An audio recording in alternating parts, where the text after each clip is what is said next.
김삿갓. 그야말로 그는 천재 시인이었습니다. 그러니 그가 가는 곳마다 만나는 사람마다 그리고 어떤 상황에 처할 때마다 아름다운 시가 흡사 꽃이 피어나듯 터져나오는 것입니다. 악덕 탐관오리를 만나도 인색한 사람을 만나도 그런가 하면 인정 넘치는 노인을 만나도 그에게서는 어김없이 시가 터져나옵니다. 그야말로 김삿갓은 시를 위해 태어난 사람이라고 해도 무방할 정도입니다. 특히 자연을 사랑하는 김삿갓에게 있어 사시사철 변하는 아름다운 팔도강산이야말로 시의 도구였습니다. 정처 없는 나그네 길, 발길 닿는 대로 떠돌아다니다가 서울에 도착한 김삿갓은 남산 위에 올라 아름답고 장엄한 서울장안을 바라보았습니다.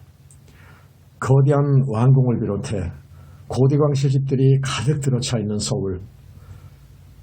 그러나 김삿갓은 이런 서울에서는 웬일인지 시상이 떠오르지 않는 것입니다. 그것은 인정 없는 서울 인심 속에서 결코 아름다운 시를 지을 수가 없었기 때문입니다. 그래서 김삿갓은 서울을 벗어나 이번에는 무학저로 나아갑니다. 그리고 서울을 벗어나니 다시금 아름다운 시가 샘솟듯 터져나오는 것입니다. 그러면 오늘의 이야기 전해드립니다. 황진이를 기리며. 서울을 벗어난 김삿갓은 발길을 무학지로 돌렸다. 파주 장단 등지를 거쳐 고려 500년의 만국치안이 서려 있는 송도에 가보려는 것이었다. 무학지의 고개 위에 올라서니 넓은 들판이 한눈에 환히 내려다보여 우울하던 가슴이 탁 트여오는 것만 같았다. 때가 봄인지라 산에는 군데군데 진달래꽃이 만발해 있었다. 여기저기 흩어져 있는 초가지 물타리에 노랗게 피어난 꽃은 개나리꽃이 분명하리라. 어느새 버들까지는 실실이 늘어져 있었다. 봄성에는 가는 곳마다 꽃이 날리고 한식 봄바람에 버들까지가 흐느러졌네. 옛시의 한 구절을 읊조리며 멀고 가까운 곳에 피어있는 꽃들을 한가롭게 구경하고 있었다. 그러자 봄에 대한 우량사의 시가 머리에 떠오른다.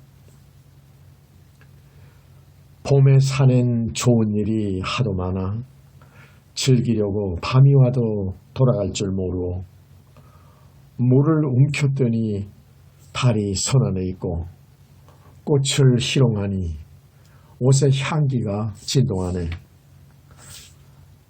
얼마나 멋들어진 자연과의 동화인가. 옛날 사람들은 그와 같은 풍류가 있고 운치가 있었다. 그러나 서울 양반들에게는 배타심과 이해타선만이 있고 운치가 없지 않는가. 김삿갓은 그래서 서울이 싫었던 것이다. 이산저산에는 모두가 꽃이었다. 삿갓을 제쳐쓰고 꽃구경을 하며 마냥 한가롭게 거닐고 있노라니까.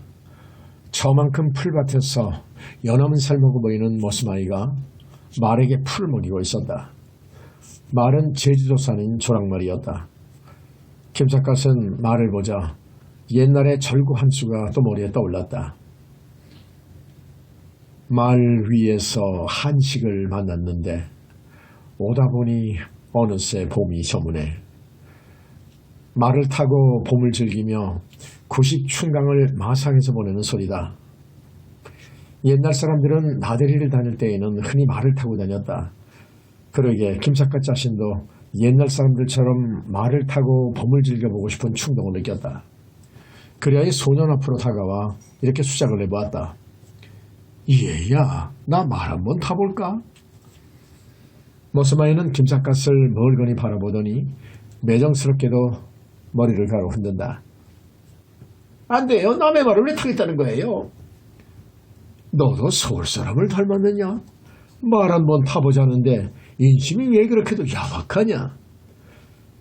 소녀는 대답조차 아니하고 말을 숫제 저쪽으로 끌고 가려고 하는 것이 아닌가.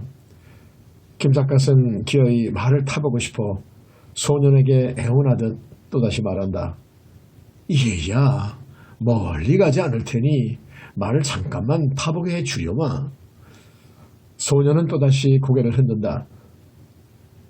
안 된다면 안 되는 줄 알아요. 무슨 말이 그렇게 많아요? 그 순간 김삿갓은 자기 호주머니에 있는 돈이 10냥이나 들어있는 것이 불현듯 생각이 나서 내가 돈을 주면 한번 타보게 해주겠느냐? 하고 물어보았다. 머스마이는 돈 소리를 듣더니 대뜸 얼굴의 희색이 만면해진다. 정말로 돈을 줄래요? 물론이지. 돈을 줄 테니 한 번만 타보게 해다오. 돈을 얼마나 줄래요? 나는 지금 돈을 10냥이나 가지고 있다. 네가 만약 말을 타게 해준다면 10냥의 절반인 1냥을 너한테 주겠다. 김삿갓은 돈에 대한 관념이 워낙 박약한지라 말 한 번 타보는데 1냥이나 주겠다고 말했다. 머서마이는 1냥이라는 소리를 듣더니 입이 벙실벙실해진다. 정말 1냥을 줄래요? 이놈아, 내가 너한테 거짓말을 하겠느냐?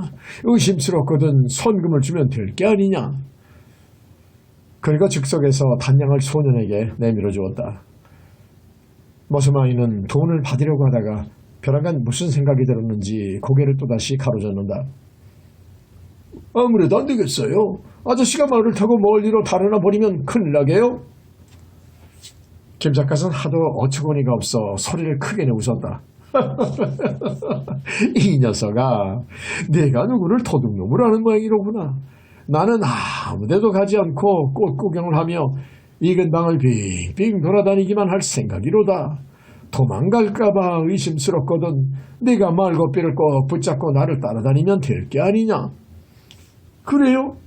그럼 내가 고삐를 붙잡고 따라다닐게요. 돈을 먼저 주고 말을 타세요.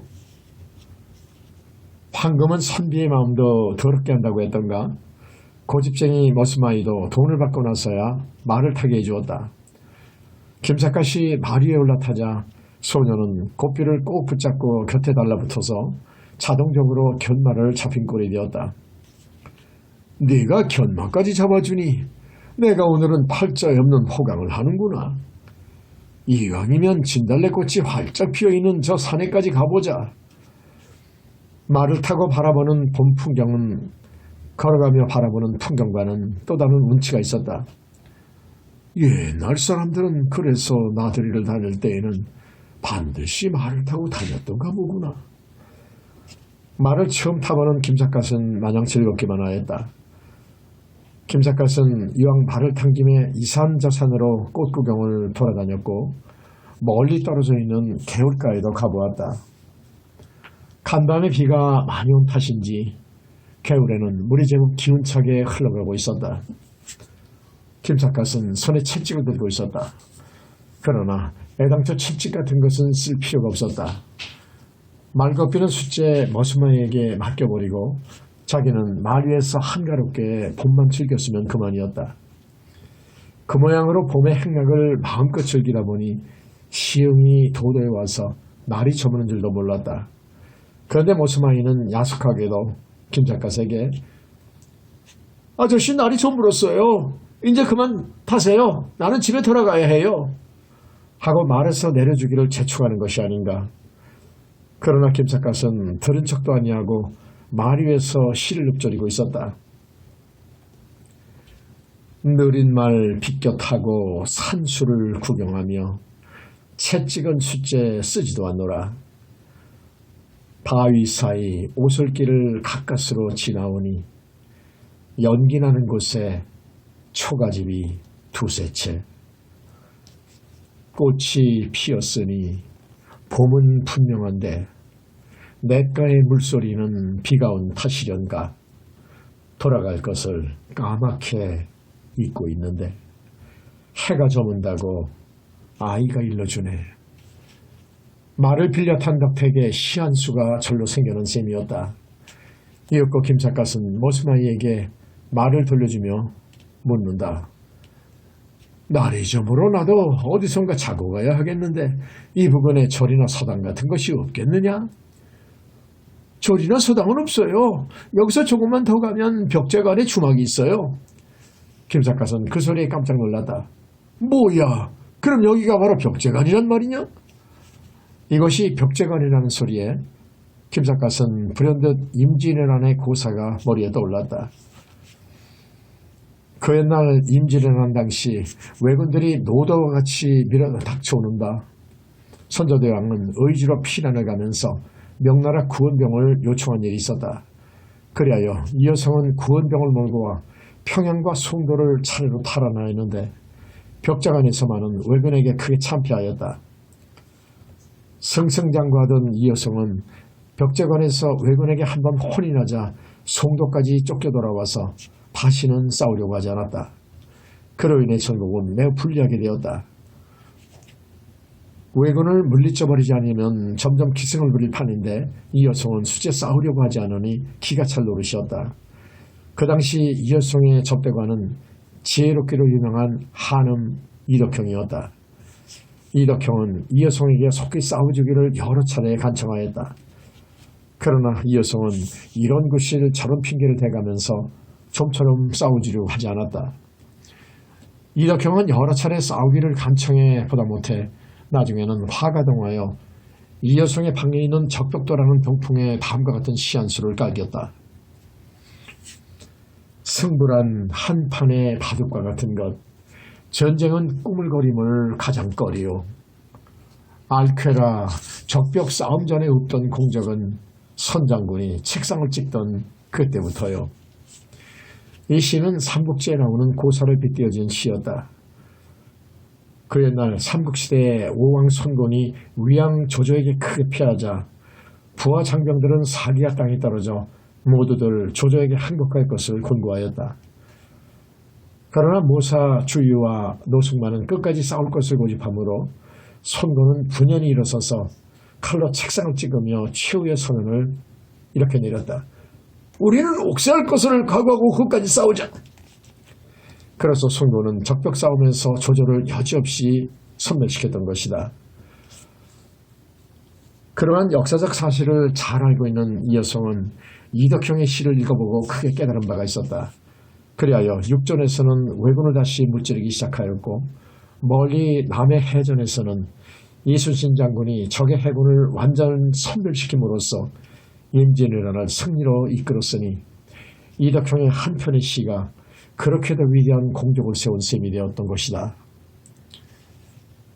김삿갓은 그와 같은 옛 일들을 회고해보며 벽제관으로 와서 어느 주막에 숙소를 정했다. 호주머니 속에는 아직 돈이 조금 남아있기에 이날 밤은 어엿하게 주막에서 돈을 주고 잘 생각이었던 것이다. 그 주막에는 70이 넘었다는 한 노인이 있었다. 하얀 수염이 무척 탐스러워 얼른 보기에도 선풍 노골의 노인이었다. 김삿갓은 저녁을 먹고 나서 노인과 함께 한담을 나누고 있었다. 마침 그때 젊은이 하나가 방으로 들어와 노인에게 인사를 올리며 저는 지금 서울에 다녀오는 길이옵니다. 서울에는 오늘 아침에 괴상한 일이 있었습니다. 하고 말하는 것이 아닌가. 김삿갓은 서울에 괴상한 일이 생겼다는 소리에 눈을 커다랗게 뜨며 놀랐다. 그러나 노인은 놀라는 기색은 추호도 없이 태연자약하게 이렇게 말하는 것이 아닌가. 서울은 워낙 복잡한 곳이라 괴상한 일이 생길만도 하지. 괴상한 일이라는 것이 어떤 사건을 말하는 것인지 물어볼 생각조차 안 하는 것이었다. 그러니까 김삿갓은 궁금하기 짝이 없어 자기가 앞질러 물어볼 수밖에 없었다. 서울에 어떤 괴상한 일이 생겼다는 말이요? 젊은이는 김삿갓에게 이렇게 대답한다. 서울의 진산인 남산이 오늘 아침에 무너져 버렸다. 뭐요? 남산이 무너지다니요? 그게 말이 되는 소리요? 김삿갓으로서는 도무지 믿을 수 없는 소리였다. 그러나 주인 노인은 놀라기는커녕 고개를 두어 번 끄덕이며 이렇게 말하는 것이 아닌가. 그럴 거야. 남산은 몇백 년이나 오래된 산이니까 비바람에 부대껴서 무너지는 것도 무리가 아니지. 김삿갓은 그 말을 듣고 잠자코 있을 수가 없었다. 노인장, 남산이 무너진다는 것이 말이 되는 소리입니까? 아무리 오래되었기로 산이 무너지는 일이 어디 있습니까? 노인은 또다시 고개를 끄덕이며 허기는 전의 말도 오라. 산은 머리가 뾰족하고 밑은 넓적한 데다가 바위와 바위들이 서로 엉클어져 있어서 좀처럼 무너지는 일은 없을 거야. 김삿갓은 그 말에 화가 불끈 치밀어 올랐다. 노인장께서는 이 말도 옳다 저 말도 옳다. 도무지 종잡을 수가 없는 말씀만 하고 계시니 그런 말이 어디 있습니까? 자네 말도 역시 옳으이. 주인 노인이 너털 웃음을 웃으며 그렇게 대답하는 바로 그때 젊은이 하나가 또 들어와서 노인에게 인사를 올리며 이렇게 말하는 것이 아닌가. 세상에 귀한 일도 많사옵니다. 노인은 인사를 받으며 묻는다.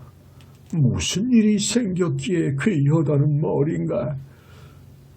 저는 오늘 소가 쥐구멍으로 들어가는 것을 보았습니다. 그 어찌 귀한 일이 아니겠습니까? 노인은 또다시 고개를 끄덕이며 말한다. 소가 쥐구멍으로 들어가는 것을 보았다고? 그럴 수도 있겠지. 소란 놈은 워낙 우직한 놈이니까 비록 쥐구멍 속이라도 우겨대고 들어갈 수 있을 거야. 도무지 말이 안 되는 소리다. 김삿갓은 처음에는 주인 노인이 나이가 많아 노망을 하는구나 하고 생각했다. 그러나 아무리 보아도 노망은 아닌 것 같았어. 노인어른, 소가 아무리 우직하기로 어떻게 쥐구멍으로 들어갈 수 있겠습니까? 상식으로 생각해도 그런 일은 도저히 있을 수가 없는 일이 아니옵니까?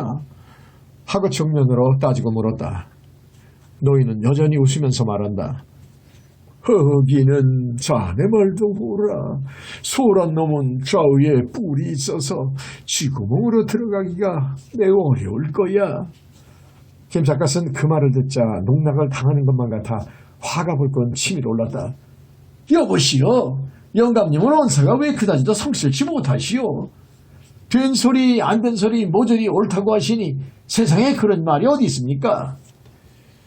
그러나 노인은 여전히 태연자의 큰 어조로 이렇게 대답하는 것이었다. 허기는 자네 말이 옳아. 된 소리 안 된 소리 모조리 옳다고 말하는 것은 이치에 맞지 않는 소리지. 그러자 옆에 있던 두 젊은이가 벼랑간 소리를 크게 내웃으며 김삿갓을 이렇게 나무라는 것이었다. 노영은 이렇게도 화를 잘 내시오. 우리 두 사람은 지금 화를 잘 내어 손해를 본 일이 하도 많았기 때문에 지금은 저녁마다 선생님을 찾아와서 정신 수양을 받고 있는 중이라오.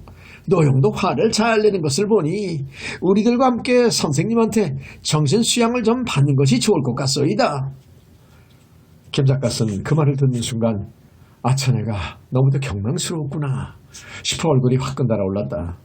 그와 동시에 황희정승에 관한 옛 이야기가 불현듯 머리에 떠올랐다. 방촌 황희는 정종, 태종, 세종 세 임금님에 걸쳐 정승벼슬을 40년간이나 지내온 만거의 명신이었다. 그러면서도 그는 86세로 세상을 떠날 때까지 화를 내본 일이 한 번도 없었던 인물이었다. 그에게는 다음과 같은 유명한 일화가 있었다. 하루는 두 명의 종년들이 싸움을 하다가 한 아이가 황희정승한테 달려와서 내가 말임 저년이 이러니 저러니 저런 나쁜 년이 어디 있사옵니까? 하고 고자질을 하자 황희정승은 그래 내 말이 옳다 하고 말했다. 그러자 이번에는 저쪽 종년이 달려와서 내가 말임 저년이 이러이러하니 저년이 나쁩니다. 황희정승은 이번에도 고개를 끄덕이며 그래 내 말이 옳다. 그러자 옆에 있던 마누라가 그 광경을 보고 대감은 이 아이의 말도 옳다 저 아이의 말도 옳다 하시니 세상에 그런 말씀이 어디 있사옵니까? 하고 나무라자 황희정승은 마누라에게 대해서도 역시 이렇게 말했다는 것이었다. 마누라의 말씀도 옳소이다. 김 작가는 그 옛날 어느 야사책에서 황희정승의 일화를 읽어보고 크게 감동했던 일이 있었다. 종년들의 싸움이 오르면 얼마나 오르며 그르면 얼마나 그를 것인가. 어차피 하찮은 싸움이기에 황희정승은 수제 저마다 옳다고 말해버렸으리라. 그 한 가지 사실만 보아도 황희정승의 도량을 감히 짐작할 수가 있었다.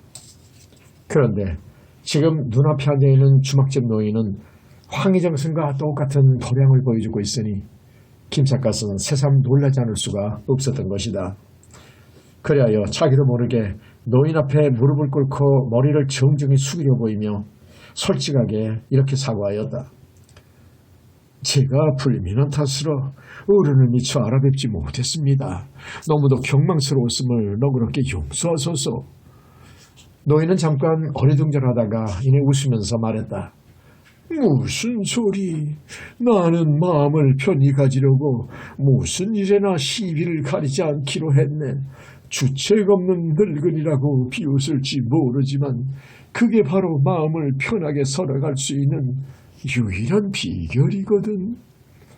김 작가는 노인의 말에 또 한 번 판독을 마지 않았다. 노인장 같은 어른을 만나 뵙게 된 것이 다시 없는 기쁨이옵니다. 노인은 고개를 천천히 가로저으며 보잘것없는 늙은이한테 그게 무슨 소리를 하는가. 모난 돌이 정을 맞는다고 하기에 나는 한평생을 둥글둥글 살아오고 있을 뿐인걸. 김 작가는 노인의 겸허한 인사에 또 한 번 감격을 맞이 않았다. 그러나 그 노인은 덮어놓고 겸허하냐 하면 반드시 그런 것만도 아니었다. 다음날 아침 김 작가는 그 노인한테서 무섭도록 끈질긴 일면도 발견할 수가 있었다. 다음날 아침 조반 후에 손님이 찾아오셨다고 알리자 노인은 이웃마을에 사는 친구의 아들이 이방 아전으로 임명돼 임지로 떠나간다고 하더니 나한테 작별 인사를 한 모양이야 하고 김 작가에게 양해를 구한 뒤에 손님을 맞아들이더니 자네가 이번에 양주고 올해 이방 아전으로 가게 되었다지. 진심으로 축하하네. 그럴 의미에서 내가 술을 한 잔 대접하겠네 하고 술상을 차려내오게 했다. 젊은 벼슬아치는 사랑하는 기색도 없이 술을 태연스럽게 받아 마셨다. 그 아신께서 어르신네를 꼭 찾아뵙고 떠나라는 말씀이 계셔서 바쁜 것을 무릅쓰고 찾아뵈러 왔사옵니다 하고 말한다. 듣기에 따라서는 오고 싶지 않은 것을 마지못해 찾아온 듯한 말투였다. 그러나 노인은 태연히 이렇게 말했다. 벼슬아치가 된다는 것은 백성들의 모순이 되는 일일세. 벼슬아치가 칭찬을 듣기는 어려워도 원망만은 듣지 않도록 해야 하네. 김 작가는 그들과 동석했던 관계로 공짜 술을 한 잔씩 얻어마시며 주객 사이에 주고받는 말을 무심히 듣고 있었다. 이방 아전이 되어 양주로 떠나간다는 젊은이는 아버지의 명령을 거역하지 못해 억지로 찾아오기는 했으나 내심으로는 주막노인을 별로 탐탁하게 여기지 않는 눈치였다. 그러면서도 자기 아버지가 일러주던 말만은 잊을 수가 없는지 가친께서 말씀하시기를 어르신네를 찾아뵙고 좌우명이 될 만한 말씀을 꼭 한 말씀 듣고 떠나라고 하셨습니다. 제가 명심해야 할 말씀이 계시거든 한마디만 들려주소서 라고 말한다. 존경심이 조금도 엿보지 않는 말투였다. 그러자 주인 노인은 어디까지나 성실한 태도로 말한다. 자네 어르신께서는 그처럼 말씀하셨다니 나로서도 한마디쯤 부탁이 없을 수가 없네 그려. 자네도 잘 알겠지만 벼슬라는 사람이 무엇보다 명심해야 할 것은 인내라는 것일세. 벼슬아치들은 백성들과 접촉하다가 혹시 비위에 거슬리는 일이 생기면 자기 권세만 믿고 화를 내기가 쉬운 법인데 그래서는 못 쓰는 법이네. 젊은 벼슬아치는 그 말을 듣고 눈살을 찌푸리며 말한다. 그 말씀 명심하겠습니다. 말은 그렇지만 진심으로 명심하려는 기색은 추워도 보이지 않았다. 주인 노인도 그런 눈치를 챘는지 벼슬아치란 백성들의 심부름꾼에 지나지 않는 것일세. 그러니까 백성을 상전으로 삼고 무슨 일에나 참고 또 참아야 하네 하고 또 한 번 오금을 박는다. 젊은이는 똑같은 말을 두 번씩이나 듣기가 몹시 역겨운지 자리에서 벌떡 일어나면서 어르신의 말씀은 잘 알았습니다. 소생은 이만 물러가겠습니다 하고 작별 인사를 고하는 것이 아닌가. 주인 노인은 손님을 문 밖에까지 따라 나와 손목을 붙잡으며 자네가 어련히 결심을 했겠는가마는 벼슬아치로서 꼭 명심해야 할 것은 인내라는 것을 명심해야 한다는 말일세 하고 똑같은 말을 또 한 번 들려주었다. 그러자 젊은이는 벼랑간 얼굴에 노기를 띠며 이렇게 화를 내는 것이 아닌가. 노인정께서는 저를 바보로 하시옵니까? 인내라는 말을 도대체 몇 번이나 들려주셔야 마음이 시원하시겠습니까? 그 소리를 들은 주인 노인은 한숨을 쉬며 이렇게 탄식하는 것이었다. 이 사람아, 자네가 내 말을 명심하겠다고 다짐한 것은 멀쩡한 거짓말이었네 그려. 인내하라는 말을 3번 듣고 나자 벌써부터 화를 내고 있으니 그래 가지고서야 무슨 일을 참아내겠다는 것인가. 폐부를 찌르는 듯한 질책에 김 작가는 탄복을 맞이 않았다. 공자님은 3사람이 가면 그 중에는 나의 스승이 될 만한 사람이 반드시 있는 법이다 라고 말씀하셨다. 김 작가는 술집 늙은이를 처음에는 아무것도 아닌 노인으로 생각하고 있었다. 그러나 정작 알고 보니 그 노인이야말로 한간에 숨어있는 이름 없는 성자가 아닌가. 마을마다 저런 노인이 한 분씩만 계시다면 우리나라는 틀림없는 태평성대가 될 터인데. 김 작가는 주막집 노인과 아쉬운 작별을 나누고 길을 떠났다. 그리하여 임진나루를 향해 걸어오고 있노라니까 저만큼 산기슭에서 여인의 울음소리가 들려오는 것이 아닌가. 눈을 들어 살펴보니 소복을 입은 젊은 아낙네가 어떤 무덤 앞에서 곡을 하고 있는데 때가 봄인지라 그 울음소리가 마치 노래처럼 구성지게 들려왔다. 김 작가는 여인의 곡소리에 귀를 기울이고 있다가 즉석에서 다음과 같은 즉흥시를 한 수 읊었다. 모래밭이 심리의 언덕은 잔디인데 소복 입은 과부의 곡소리 노래같이 들리네. 가엾다. 지금 무덤 앞에 부어놓은 저 술은 낭군이 지어놓은 곡식으로 빚은 술이리. 청산과부를 보자 인생의 생로병사가 하도 허무하게 여겨져서 즉흥적으로 한 수 읊어본 것이었다. 임진나루를 건너 얼마를 더우니 그때부터는 장단 땅이라고 한다. 김 작가는 자기가 걸어오고 있는 곳이 장단 땅임을 알자 송도의 명기였던 황진이가 불현듯 머리에 떠올랐다. 그녀의 무덤이 장단거울 어느 행길가에 있다는 기록을 어느 책에서 읽은 기억이 있기 때문이었다. 황진이는 비록 기생이기는 했을망정 이을국의 어머니 신사임당과 함께 여성으로서는 역사의 길이 남을 인물이라고 김 작가는 생각하고 있었다. 그녀는 기생이라는 처녀로 살았으면서도 당대의 성리학의 석학이었던 서경덕을 비롯해 풍류객으로 이름 높던 소세양 대감과 음률계의 거장이었던 이사종 같은 최고급 인물들하고만 주축해 왔었다. 그러기에 그 당시 송도 사람들은 성리학자 서경덕과 기생 황진이와 개성의 유명한 박연폭포 등을 송도의 삼절이라고 일러오기까지 하였다. 황진이는 그처럼 뛰어난 여성이었기에 김 작가는 황진이의 무덤만은 꼭 참배하고 싶었다. 그러나 무덤의 소재를 모르니 어찌하랴. 황진이는 노래도 잘 부르고 춤도 잘 추고 그림도 잘 그리는 만능 여인이었다. 그 중에서도 특별히 추앙해야 할 것은 그녀의 문학활동이었다. 그녀는 한시에도 능했지만은 시조에도 많은 명작을 남겨놓았던 것이다.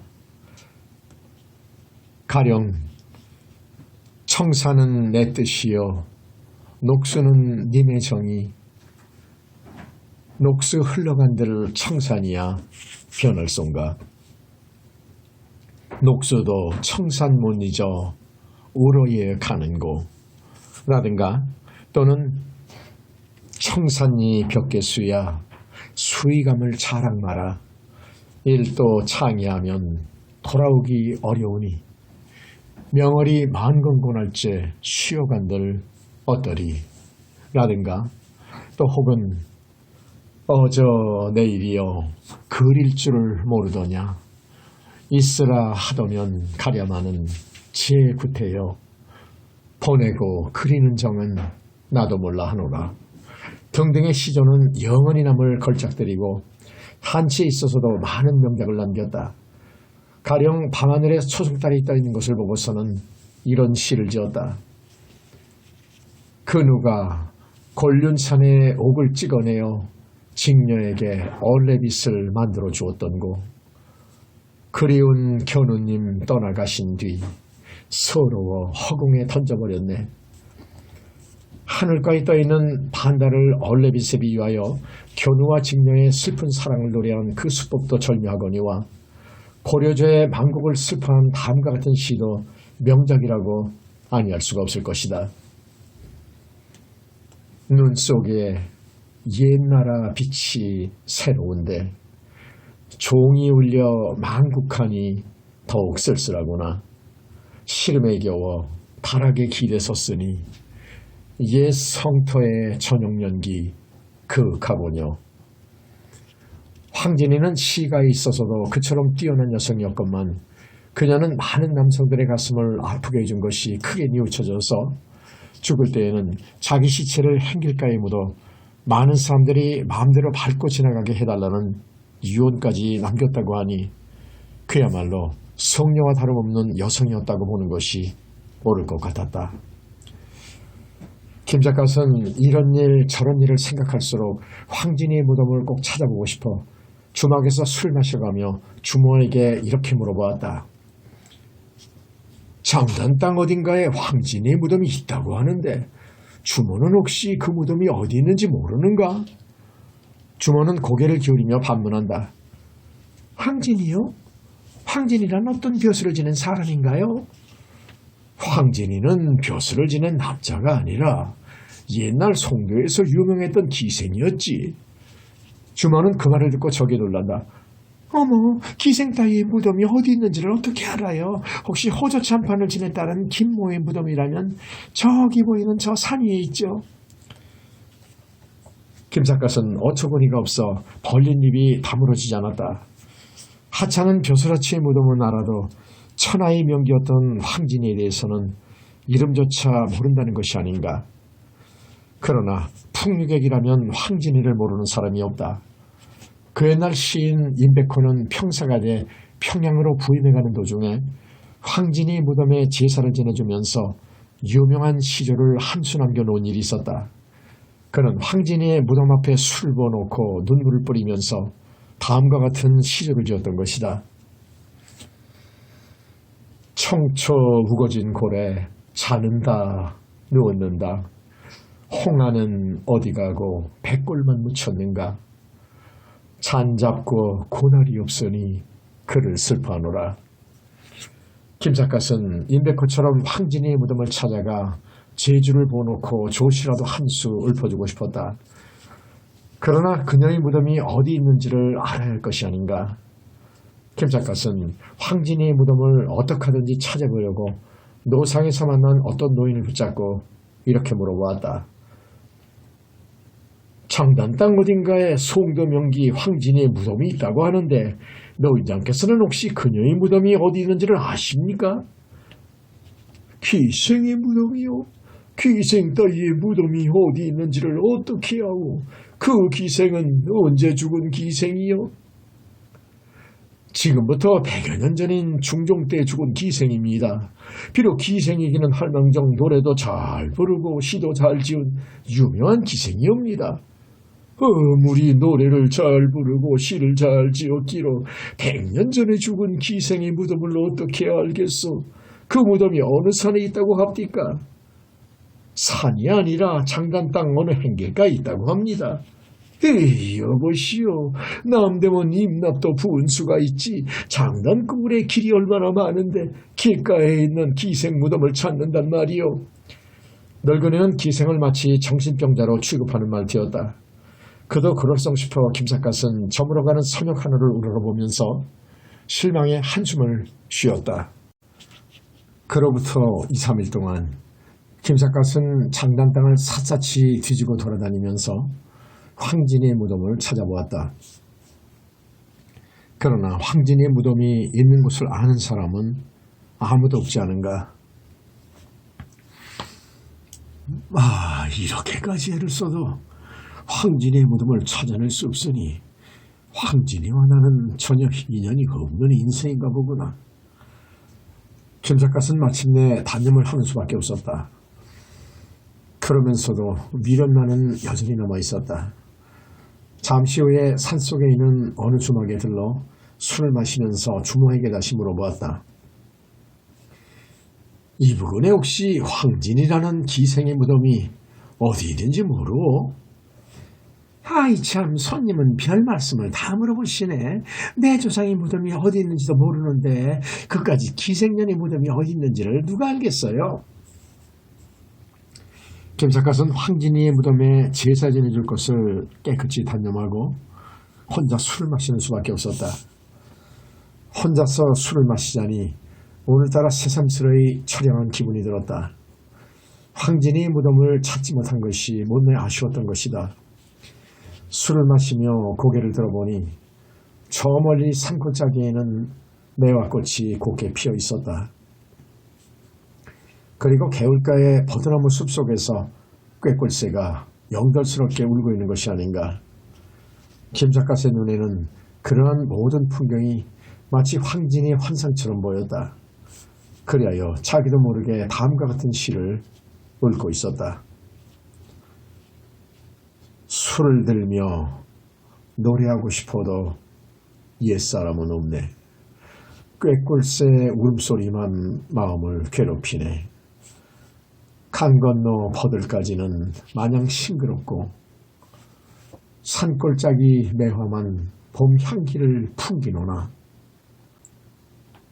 이곳은 오고 가는 번잡한 길가이라 날마다 말수레의 티끌에 부대끼네.